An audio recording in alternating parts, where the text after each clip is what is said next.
নমস্কার বন্ধুরা, welcome to our channel মেলিশাস ব্লগ স্পেশাল।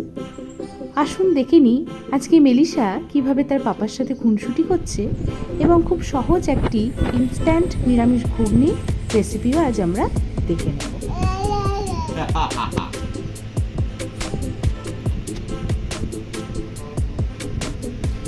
প্রথমে ভেজানো মটরগুলো জল ঝরিয়ে কিছুটা আলু কেটে রেখে দেব। তারপর গ্যাসে প্রেসার কুকার বসিয়ে কিছুটা সর্ষের তেল, গোটা জিরে, শুকনো লঙ্কা, তেজপাতা দিয়ে নেড়ে কুচনো টমেটো কুচি দিয়ে একটু কষিয়ে নিয়ে তারপর আদা, জিরে, কাঁচা লঙ্কা বাটা দিয়ে একটু জল দিয়ে হালকা করে একটু নাড়াচাড়া করে নেব। তারপর তার মধ্যে কিছুটা ধনে গুঁড়ো অ্যাড করব এবং তার সাথেও অ্যাড করব হলুদ গুঁড়ো এবং স্বাদ মতন লবণ। এটাকে পাশে কষতে রেখে দিয়ে পাশের গ্যাসে আমি একটা ফ্রাইং প্যান বসিয়ে নেব একই শুকনো মশলার জন্য।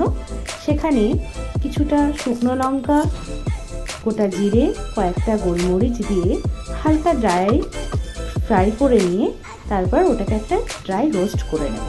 এবার কষানো মশলাটার ভেতরে মটরগুলো এবং আলুগুলো দিয়ে নাড়াচাড়া করে একটু সামান্য জল দিয়ে কষিয়ে নেব এবং তার সাথে কিছু চেরা কাঁচা লঙ্কাও তার মধ্যে ফেলে দেব। এবার কষানো হয়ে গেলে স্বাদ মতন একটু চিনিও দিলাম যাতে খেতে একটু ভালো লাগে নিরামিষ ঘুগনি।